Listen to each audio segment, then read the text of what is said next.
Assalamualaikum warahmatullahi wabarakatuh. Yang terhormat Bapak atau Ibu dosen dan rekan-rekan mahasiswa yang saya banggakan. Perkenalkan, nama saya Rayandi Algifari Tanjung. Saya dari Prodi Ilmu Komunikasi. Di sini izinkanlah saya untuk menyampaikan sebuah pidato informatif dan bagian dari tugas 3 public speaking tentang fenomena festival musik di kalangan Gen Z. Pertama-tama, mari kita panjatkan puji dan syukur kehadirat Allah SWT karena atas limpahan rezeki dan karunia-Nya dan rahmatnya kita bisa kembali bertemu dengan keadaan sehat walafiat, dan semoga kita selalu dilindungi oleh Allah Subhanahu wa taala dan selalu diberikan kesehatan oleh Allah Subhanahu wa taala. Amin ya rabbal alamin. Nah, di sini saya ingin mengajukan pertanyaan sederhana. Siapa yang pernah menghadiri acara festival musik? Atau cuma sekedar kayak kita scroll sosmed di TikTok atau Instagram, terus kita ketemu salah satu akun festival musik seperti We The Fest, Synchronize Fest, atau Pestapora, terus kita kepo sama akun mereka, terus kita melihat bahwa ini adalah sebuah acara konser. Nah, di sini saya tuh punya data, laporan dari IDN Research Institute. Mereka melaporkan bahwa sebanyak 63% Gen Z perempuan dan 50% Gen Z laki-laki menyatakan bahwa acara konser atau festival musik itu adalah acara favorit mereka. Ini angka yang tidak kecil ya, karena kita sedang menyaksikan sebuah fenomena sosial budaya yang sedang terjadi di depan mata kita. Oleh karena itu, saya ingin mengajak Anda semua sebagai audiens saya untuk memahami lebih dalam apa sih yang membuat Gen Z ini terdorong untuk menghadiri acara festival musik. Apa sih yang membuat mereka sangat antusias untuk hadir di acara festival musik.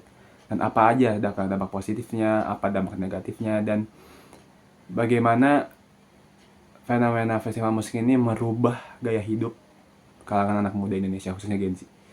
Kita akan masuk ke bagian isi. Pertama-tama, kita tuh perlu tahu apa itu festival musik. Festival musik itu adalah sebuah rangkaian kegiatan yang mengundang atau menampilkan band, musisi-musisi yang berlangsung selama beberapa hari, 1 sampai beberapa hari. Nah, berbeda dengan konser tunggal ya, karena kan konser tunggal itu lebih ke spesifik musisinya siapa, dan itu cuma mungkin lebih ke pendengar-pendengar fanatiknya gitu. Nah, kalau festival musik ini itu adalah rangkaian kegiatan yang menyeluruh. Jadi ada mulai dari genre musiknya beragam, variatif, terus ada area kuliner, ruang kreativitas. Karena kan kita di sana di festival musik itu pasti bertemu orang-orang baru dan bertemu komunitas-komunitas dari band atau musisi-musisi tertentu. Jadi itu. Dan geliat festival musik di Indonesia ini tuh udah mulai dari sejak awal tahun 2010-an. Yaitu ada festival musik bernama We The Fest. Jadi mungkin mereka adalah salah satu pelopor lah dari festival musik di Indonesia. Dan ya, seperti yang kita tahu bahwa festival musik ini kan sangat-sangat mendarah daging di kalangan Gen Z. Jadi setiap bulan dan setiap weekend pasti ada aja konser di mana-mana gitu. Ya, saya pribadi mengalami bahwa ya saya scroll Instagram atau TikTok tuh ketemu aja akun-akun festival musik yang mau undang musisi terus mau main line up ternyata di tanggal ini gitu, dan ada ketertarikan lah dari saya untuk menghadiri acara tersebut. Nah, apa sih tiga faktor yang saling berkaitan terhadap masifnya festival musik di kalangan Gen Z? Yang pertama itu kemudahan akses informasi. Yang seperti yang kita tahu ya, kita punya akun sosial media seperti Instagram atau TikTok yang dimana isinya adalah informasi-informasi yang update. Nah, kemudahan akses informasi ini membuat Gen Z secara otomatis membuka sosial media dan melihat bahwa oh, ada acara konser nih di suatu daerah. Dan ya, apalagi sekarang ada istilah fear of missing out atau FOMO ya. Jadi orang-orang tuh pengen cepet-cepet ikut konser, terus cepet-cepet war tiket lewat kemudahan akses informasi lewat sosmed. Itu yang pertama. Yang kedua, itu ada pertumbuhan industri musik domestik. Melihat begitu banyak musisi-musisi Indonesia atau band-band di Indonesia yang mulai bertumbuh, mulai naik namanya, atau yang udah di atas, itu tuh membuat kualitas mereka itu tidak kalah bagus dengan musisi-musisi mancanegara.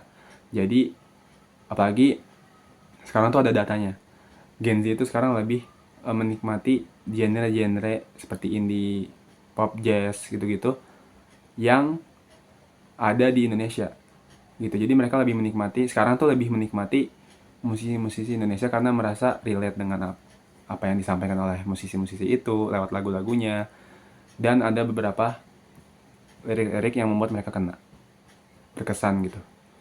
Nah, yang ketiga itu ada faktor pergeseran gaya hidup. Faktor pergeseran gaya hidup ini membuat konsep apa ya, kepemilikan ekonomi lah. Jadi kepemilikan barang itu bukan cuma hanya untuk barang, tapi hanya ada untuk tadi gaya hidup di konser. Kayak misalkan ya, ini tuh sekarang nggak langsung kan udah jadi gaya hidup ya. Jadi konser ini tuh jadinya mereka tuh rela untuk berinvestasi untuk momen-momen berkesan. Rela berinvestasi untuk momen-momen yang berkesan. Nah, konser musik ini menjadi wadah yang terbaik untuk mereka saat ini. Oke, itu kan tadi 3 faktor utama yang saling berkaitan atas mengapa festival musik ini bisa begitu masifnya di Indonesia untuk kalangan Gen Z. Yang selanjutnya itu saya akan masuk ke bagian faktor-faktor apa ya, pendorong yang bikin mereka terikat dengan festival musik. Menurut data dari Jakpro tahun 2024, sebanyak 46% anak muda Indonesia itu menonton festival musik 2-3 kali dalam 8 bulan pertamanya. Dan faktor-faktor utamanya adalah pertama ya itu platform media sosial seperti TikTok, Instagram. Jadi kita bisa melihat cuplikan-cuplikan konser tuh. Jadi kita tuh bisa melihat experience orang lain lewat cuplikan-cuplikan konser di TikTok atau Instagram. Terus kita jadi ada keinginan untuk coba deh bulan depan kalau ada konser di daerah-daerah dekat rumah gua, mau coba gitu. Faktor yang kedua itu adalah kebutuhan akan pengalaman yang otentik. Seperti yang saya bilang tadi, bahwa Gen Z itu lebih menghargai momen-momen yang berkesan atau pengalaman-pengalaman yang menurut mereka menarik atau yang baru. Nah, ini kebutuhan akan pengalaman ini atau pengalaman otentik itu tuh jadi faktor pendorong mereka untuk terus hadir di acara festival musik. Dan ya karena kan zaman dulu itu kan pasti, zaman-zaman dulu orang-orang pada zaman dulu itu pasti cukup puas untuk bisa mendapatkan vinyl, CD dari sebuah musisi favorit mereka. Dan sekarang tuh jadi lebih bergeser, mereka bisa lihat secara langsung musisi-musisi itu tampil di depan mereka. Penyanyi favorit mereka tuh tampil di depan mereka. Jadi itu yang faktor yang kedua. Yang ketiga, itu ada faktor komunitas dan koneksi sosial. Seperti yang kita tahu, Gen Z itu sangat terpengaruh oleh digital platform. Mereka bertemu orang di media sosial, di games bahkan. Dan di ruang yang cukup sempit ini, karena kita tidak pernah tahu dunia luar ya, karena Gen Z ini biasa disebut sebagai generasi yang kesepian. Jadi dengan adanya acara festival musik itu bisa menjadi faktor utama mereka untuk bertemu atau berkoneksi dengan orang-orang baru dengan latar belakang yang berbeda, atau bahkan bisa join komunitas band-band yang ada di daerah tertentu.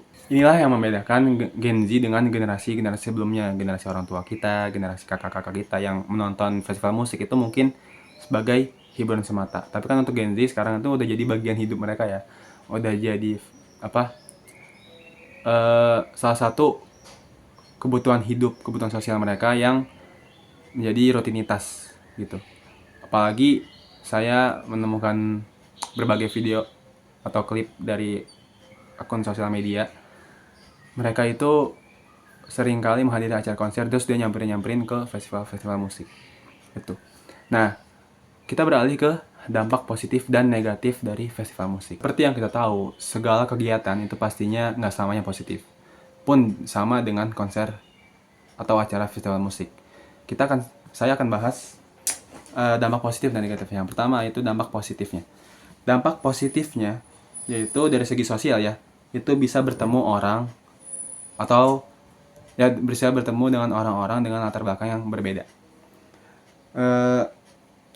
Dan dalam satu ruang yang setara dan membangun rasa kebersamaan. Jadi intinya dari poin ini adalah dampak positif pertama dari segi sosial itu kita bisa bertemu orang-orang dengan latar belakang yang berbeda. Kita bisa bertemu komunitas band-band dan pastinya orang-orangnya berbeda-beda karakteristiknya. Ya itu menjadi salah satu jaringan koneksi yang kita bangun sendiri. Kita membangun rasa kebersamaan, kita jadi tahu, kita bisa membangun chemistry dengan mereka semua. Jadi itu. Yang kedua, itu ada faktor psikologis. Menurut beberapa laporan ya, menurut data, itu festival musik itu terbukti bisa mengurangi stres. Jadi ini dampaknya sangat besar ya, karena ketika mungkin bagi beberapa Gen Z, anak-anak muda sekarang tuh lari ke festival musik untuk menghilangkan stres, untuk melampiaskan, untuk mengekspresikan diri mereka di sana. Jadi itu sangat penting bagi mereka, apalagi mereka membawa stres itu dari rumah ke konser festival musik. Itu. Dan yang ketiga itu ada faktor ekonomi. Menurut data dari Spotify dan Medcom, bahwa Indonesia tuh masuk 10 besar pasar musik dunia. Hal ini tentu jadi salah satu faktor ekonomi juga yang dampaknya cukup besar di masyarakat Indonesia, pendorong UMKM, dan roda ekonomi kita tuh dia berputar. Jadi itu dampak positif untuk festival musik dengan adanya festival musik. Dampak negatifnya yaitu dari segi kesehatan itu kita terlalu sering terpapar dengan pengeras suara. Itu juga tidak sehat kan. Jadinya, dan kita pasti di festival musik ada zat-zat berbahaya seperti ada yang merokok, kita terpapar asap, atau ada udara-udara yang polusi-polusi yang secara tidak langsung ada di acara festival musik tersebut. Itu ada yang namanya dampak negatif kedua dari festival musik itu ada dari faktor harga tiket festival musik yang sangat mahal. Ini membuat kesenjangan akses. Jadi nggak semua anak muda tuh bisa hadir. Gitu. Dan ini jadi jadi semacam sangat eksklusif lah festival musik ini karena harganya begitu mahal dan nggak semua anak muda bisa hadir. Dampak negatif yang kedua itu ada yang namanya faktor konsumtif. Perilaku konsumtif ini juga sangat-sangat tidak baik ya untuk kalangan Gen Z. Karena ya festival musik itu nggak cuma kita datang ke acaranya terus kita nonton musik, tapi ada seperti merchandise, terus booth makanan, minuman. Karena ada perilaku FOMO sebelumnya yang sudah disebutkan, jadi mereka tuh membabi buta untuk ngeluarin duitnya. Jadi semuanya dibeli dan itu memunculkan perilaku konsumtif di kalangan Gen Z, khususnya anak muda. Oleh karena itu, sebagai mahasiswa yang mempunyai kemampuan berpikir kritis, kita tuh harus bisa menyikapi fenomena ini dengan baik. Jadi nggak semua kegiatan-kegiatan yang menurut kita positif itu akan selalu positif. Maka dari itu kita tuh boleh untuk menghadiri acara festival musik untuk kesenangan semata, tapi jangan sampai mengorbankan kesejahteraan kita di esok hari. Kita masuk di bagian terakhir, menutup, dimana ya intinya kesimpulan dari pidato yang informatif yang saya sampaikan ini bahwa kita melihatlah bahwa data 63% tadi, 50% Gen Z, laki-laki dan perempuan, itu menyatakan bahwa acara konser adalah acara favorit mereka. Secara tidak langsung, itu sudah menjadi budaya yang berkembang di kalangan Gen Z. Apalagi di zaman teknologi modern sekarang, dengan kemudahan akses informasi yang sangat cepat, sangat pesat. Pastinya acara-acara festival musik akan selalu berkembang. Akan selalu ada yang baru. Dan konser festival musik ini ternyata juga menjadi ajang Gen Z, anak-anak muda untuk mengekspresikan kegelisahan mereka, rasa takut mereka, stres mereka dengan hadir di acara festival musik. Dan gak semuanya lah kegiatan yang bisa bikin kita senang atau bahagia itu bisa selalu ada dampak positif yang sustainable. Kita gak bisa pungkiri bahwa ada beberapa fenomena acara festival musik yang dimana event organizernya atau penyelenggaranya, penanggung jawabnya itu tuh tidak bertanggung jawab.